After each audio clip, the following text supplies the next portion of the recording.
নমস্কাৰ প্লাইষ্টৰ first of time big breaking about ঢকুৱাখানাৰ বান পৰিস্থিতি অধিক ভয়ংকৰ হৈ উঠিছে নেখাৰ ভাগত আৰু অধিক ভয়ংকৰ হৈ উঠিছে পৰিস্থিতি ৰাজপথৰ ওপৰেদি পানী বাগৰিছে 22 নং যি ৰাজ্যিক আছে ঘাইপথৰ ওপৰেদি পানী বাগৰিছে আৰু যান বাহন চলাচলত এই মুহূৰ্তত ব্যাঘাত জন্মিছে যান বাহন এই মুহূৰ্তত পানীৰ মাজেদিয়ে গৈ আছে যিকোনো ধৰণৰ ৰোগীৰ এম্বুলেন্স পৰ্যন্ত ব্যক্তিগত বাহন পৰ্যন্ত এই মুহূৰ্তত পানীৰ মাজেদি যাত্ৰা কৰিবলগীয়া পৰিৱেশৰ সৃষ্টি হৈছে যিমানেই সময় গৈ আছে নিখাৰ ভাগত আৰু অধিক ভয়ংকৰ পৰিস্থিতি বিৰাজ কৰিছে ঢকুৱাখানা যি ৰাজ্যিক ঘাইপথ আছে 22 নং ৰাষ্ট্ৰীয় ঘাইপথত হাহাকাৰ অৱস্থা বিৰাজ কৰিছে হৈছে জনাইছে মুহূৰ্তত প্লাইষ্টৰ first of time big breaking নিখাৰ ভাগত অধিক ভয়াবহ হৈ পৰিছে ঢকুৱাখানাৰ বান পৰিস্থিতি শংকিত হৈ পৰিছে অঞ্চলবাসী ঢকুৱাখানাৰ বান পৰিস্থিতি অধিক বিপদজনক হৈ উঠিছে নিখাৰ ভাগত আৰু বৃদ্ধি পাইছে পানী ঘাইপথৰ ওপৰেৰে তীব্ৰ গতিত বাগৰিছে ঢল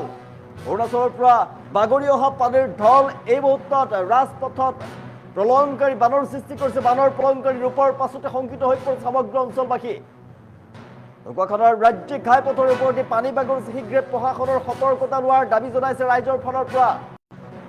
সেইফালেদি ভুলতো যাত্ৰা নকৰিব এই মুহূৰ্তত যদি যাত্ৰা কৰে ভয়ংকৰ বিপদ হ'ব পাৰে প্ৰবল বৰষুণৰ ফলতে উপন্দি উঠিছে জীয়া ঢল কুমটিয়া চামপৰা নদীৰ জলস্তৰ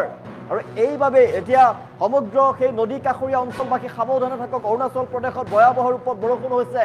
বৰষুণৰ পানী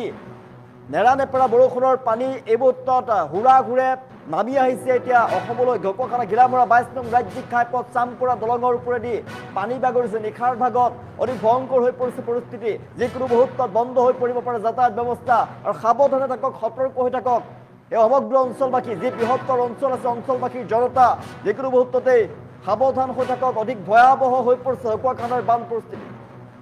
ঘাইপথৰ ওপৰেদি তীব্ৰ গতিত বাগৰিছে ঢল অৰুণাচলত নেৰানেপেৰা বৰষুণৰ ফলতে হাহাকাৰ অৱস্থাই বিৰাজ কৰিছে যাতায়াত ব্যৱস্থাত ব্যাঘাত জন্মিছে বতৰ বিজ্ঞান কেন্দ্ৰৰ ফালৰ পৰা ৰাজ্যৰ লগতে উত্তৰ পূৰ্বাঞ্চললৈ এলাৰ্ট জাৰি কৰা হৈছিলে আৰু ইয়াৰ পাছত দেখিবলৈ পোৱা গৈছে কেৱল অসমতে নহয় ৰাজ্যৰ লগতে উত্তৰ পূৰ্বাঞ্চলতো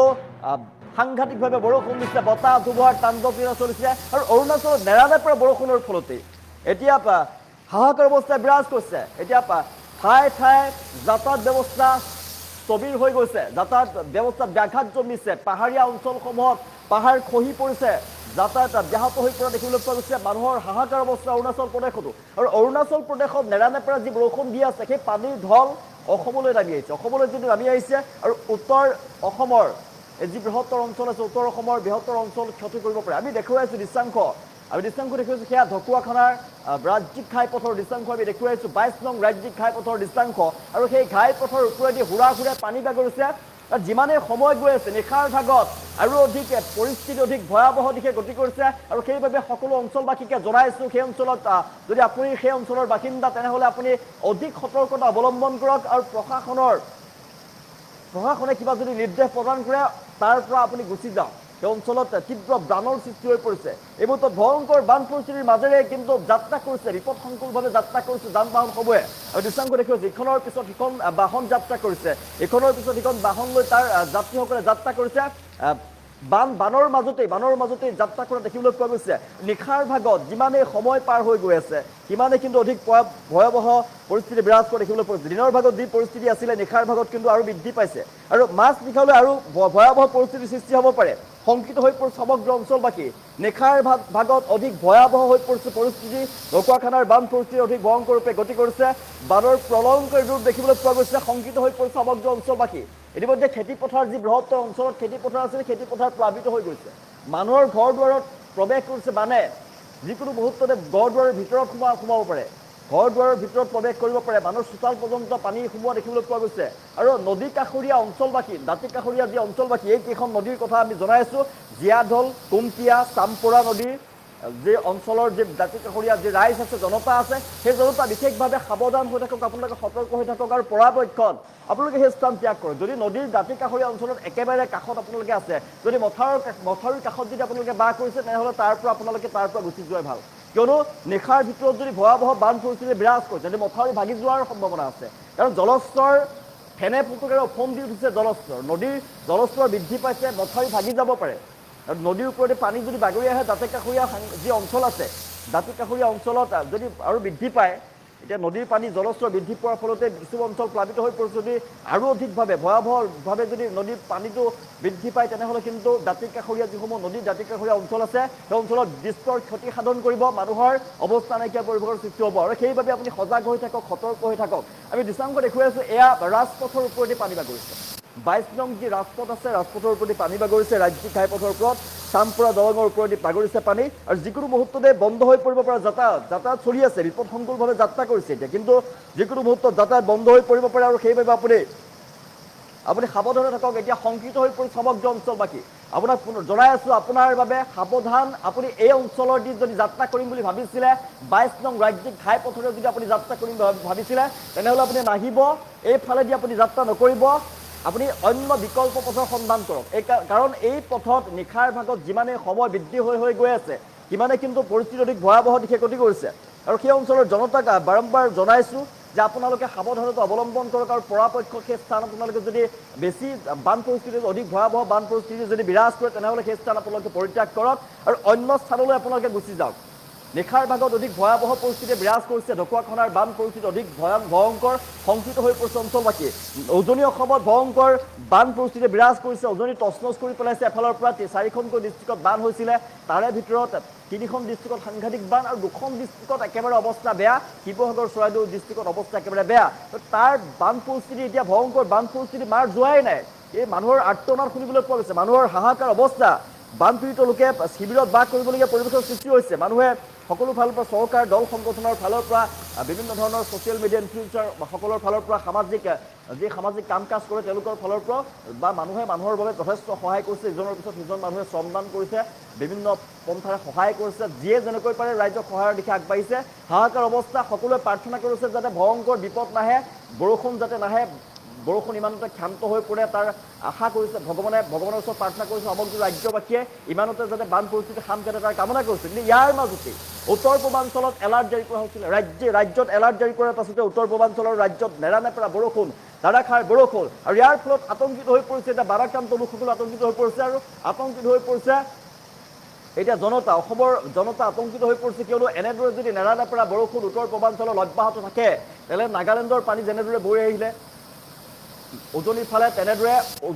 উত্তৰ অসমৰ ফালে অৰুণাচলৰ পানী অহাৰ ফলতে ভয়ংকৰ বানৰ সৃষ্টি হৈ পৰিব আৰু উত্তৰ পূৰ্বাঞ্চলত যদি বৰষুণ হয় উত্তৰ পূৰ্বাঞ্চলৰ সকলোতে যদি বৰষুণ হয় পাহাৰীয়া অঞ্চলসমূহৰ পানী বিয়পি আহি এনেদৰে ক্ষতি কৰিব বানৰ সৃষ্টি হ'ব আৰু খুব কম সময়ৰ ভিতৰতে প্লাবিত হৈ পৰিব সমগ্ৰ অঞ্চল বান পৰিস্থিতি অধিক ভয়ংকৰ হৈ উঠিব আৰু তাৰে জ্বলন্ত উদাহৰণ হৈছে এয়া অৰুণাচলত যি নেৰানেপেৰা বৰষুণ হৈ আছে অৰুণাচলৰ নেৰানেপেৰা বৰষুণৰ ফলতে জনজীৱন স্তব্ধ হৈ পৰিছে অৰুণাচলৰ নেৰানেপেৰা বৰষুণৰ পানী বৈ আহিছে অসমলৈ আৰু অসমৰ এই ঢকুৱাখানাৰ যি ৰাজ্যিক ঘাইপথ আছিলে 22 নং ৰাজ্যিক ঘাইপথৰ ওপৰেদি পানী বাগৰিছে এই মুহূৰ্তত আপুনি পৰাপক্ষত সেই স্থানলৈ আপুনি নাযাব পুনৰবাৰ জনাইছে এই 22 নং ৰাজ্যিক ঘাইপথেদি আপুনি যদি যাত্ৰা কৰিম বুলি ভাবিছে কিবা যদি প্লেনিং বনাই থৈছে আপুনি যদি এই মুহূৰ্তত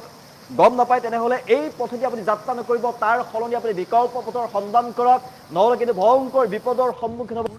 এক নিৰ্মাণ আমি আগতে উল্লেখ কৰিছোঁ ইয়াত যিটো কৰজুৱে স্থাপন কৰা হ'লে কৰজুৱেটো সম্পূৰ্ণ যে ত্ৰুটিপূৰ্ণ নিৰ্মাণ হৈছে ইয়াতে কোনো ধৰণৰ সু পৰিকল্পনাৰ অভাৱত আচলতে এই কৰজুৱেটো নিৰ্মাণ কৰা হ'ল তেনেকুৱা ধৰণৰ অৰ্হতা থকা ইঞ্জিনিয়াৰে এই ধৰণৰ পৰিকল্পনাৰেদি এই কৰজুৱেটো স্থাপন কৰিলে আমি এতিয়া বোধগম্য হোৱা নাই প্ৰথম কথাটো হ'ল এই ধৰণৰ যি ধৰণে কৰজুৱেটো স্থাপন কৰিলে ইমান ডাউন এক প্ৰক্ৰিয়াৰ জৰিয়তে এনেকুৱা কৰজুৱেত এতিয়া আপোনালোকে দেখা পাইছে পানী কি ধৰণে বাগৰি আছে আৰু অলপ পানী বাঢ়িলে ইয়াতো আৰু ওপৰত পানী বাগৰিব কৰজুৱেটো সম্পূৰ্ণ হোৱাৰ পাছতো এইফালেদি কেনেকৈ গাড়ী অহা যোৱা কৰিব ই এটা ডাঙৰ প্ৰশ্ন গতিকে কেনেকুৱা অৰ্হতা থকা ইঞ্জিনিয়াৰে এনেকুৱা ধৰণৰ পৰিকল্পনাৰে এই কৰজুৱেটোক স্থাপন কৰিলে ইয়ে ডাঙৰ প্ৰশ্ন আচলতে তেওঁলোকৰ ঠিকাদাৰ আৰু ইঞ্জিনিয়াৰৰ মাজত ভিতৰুৱা বুজাবুজি নিজৰ প্ৰফিটৰ কাৰণে এনেকুৱা ধৰণৰ চৰকাৰী ধন অপচয় কৰি এনেকুৱা ধৰণৰ আঁচনিবিলাক প্ৰস্তুত কৰা বুলি আমি অনুভৱ কৰোঁ প্ৰথম কথাটো হ'ল চাওক আজি যি ধৰণৰ এক পৰিৱেশ সৃষ্টি হৈ আছে সমগ্ৰ অসমতে আপোনালোকেতো শিৱসাগৰ গোটেই কথাখিনি আপোনালোকে গম পাইছে আমাৰ সন্মুখত যিহেতুকে বৃহৎ নদী বান্ধ এটাও আছে এই নদী বান্ধৰ কিবা কাৰণত যদি পানী এৰি দিব লগা হয় খুলি দিয়ে তেতিয়াহ'লে ইয়াত কি ধৰণৰ অৱস্থা হ'ব কিবা কাৰণত ইয়াৰ মানুহবিলাক বাহিৰলৈ অহা যোৱা কৰিবৰ কাৰণে যাব পৰা সম্ভৱ হ'বনে আপোনালোকক মই এইখিনিৰ মাজতে এই কথাটো উল্লেখ কৰি ৰাখিছোঁ আজি শিৱসাগৰত যি ধৰণৰ ঘটনা হৈছে ই অতিকৈ মৰ্মাহত আৰু দুখজনক কিন্তু তাতে আজি যিমান মানুহ মৃত্যুমুখত পৰিলে হয়তো 50, 100 বা 150, 200 যিয়ে নহওক। আমাৰ ইয়াত যদি এনেকুৱা ধৰণৰ কিবা ঘটনা হয়, আমাৰ ইয়াত কিন্তু কেইজন মানুহ বাচিব? 100 জন, 200 জন, বোলে 50 জন, 20 জন, এইটোহে গণনাত আহিব। কাৰণ বাকী সংখ্যক মানুহ যে ইয়াৰ পৰা সমূলাংশেই নাইকিয়া হৈ যাব, এই কথাটো কিন্তু নিশ্চিত। গতিকেলৈ আমি এক শংকিত জীৱন অতিবাহিত কৰিবলগীয়া হৈ আছে। আমাৰ এই মূলতঃ ঢকুৱাখানা ঘিলামৰাকে সামৰি আমাৰ এই অঞ্চলৰ ৰাইজে সুদূৰ মাজুলীলৈকে। গতিকেলৈ আমি এক শংকিত জীৱন যাপন কৰিব লগা হৈছে। বেলেগ কথা বাদেই দিলোঁ। আজি আমাৰ যি ধৰণৰ পৰিৱেশৰ মাজত আমি আছোঁ, অকণমান এই পৰিৱেশটোতো আমি শংকিতভাৱে জীৱন কটাবলগীয়া হৈছে। গতিকেলৈ এই বিষয়বিলাক গুৰুত্ব সহকাৰে লৈ চৰকাৰে এই জেগাডোখৰৰ ওপৰত এটা অতি সোনকালে সুনিৰ্দিষ্ট পৰিকল্পনাৰ জৰিয়তে এই ৰাস্তাটোক আহ যাবৰ কাৰণে সুবিধা কৰি দিবৰ কাৰণে আমি সদৌ অসম আহোম বা লখিমপুৰ জিলা সমিতিৰ ফালৰ পৰা দাবী জনাওঁ। ইয়াত এতিয়া আপুনি এনেকুৱা ধৰণকে ক'ব নোৱাৰে, কাৰণ বতৰ বেয়া হ'ল বুলি ক'লে এই চাইডেদি মানুহ আহিব পাৰিবনে নাই, ইজনে সিজনক আজিকালি সোধাসুধি কৰে যে সেইফালে পানী বাগৰিছে নেকি। তাৰমানে বতৰ বেয়া হ'লে এইফালে মানুহ অহা যোৱা কৰিবৰ কাৰণে মানুহক সোধা পোছা কৰিব লগা হয়, পানী বাগৰিলে নেকি। মানে মানুহ নিশ্চিত নহয়, মই কোনোবা এডোখৰ জেগালৈকে যাম, আমি বহিঃৰাজ্য বেলেগ এটা অংশলৈকে যদি আমি যাব খোজোঁ, মানে এইফালে যাব পাৰিম নে নোৱাৰিম, সংশয়, শংকিত, মানে প্ৰশ্নবোধক চিন এটা আমাৰ কপালত আমাৰ আগত ৰৈ গৈছে। গতিকে ওপৰত আমাৰ সামগ্ৰিক লখিমপুৰ জিলা, ঢকুৱাখানা সমষ্টি জিলা প্ৰশাসনৰ লগতে অসম চৰকাৰৰ বিভাগীয় মন্ত্ৰী বা মুখ্যমন্ত্ৰীয়ে এই বিষয়টোক গুৰুত্ব প্ৰদান কৰক আৰু গুৰুত্ব প্ৰদান কৰি আমাৰ মানুহখিনিক পুনৰি পলমে এই এনেকুৱা ধৰণৰ সংগীত এটা জীৱনৰ পৰা মুক্ত কৰি এক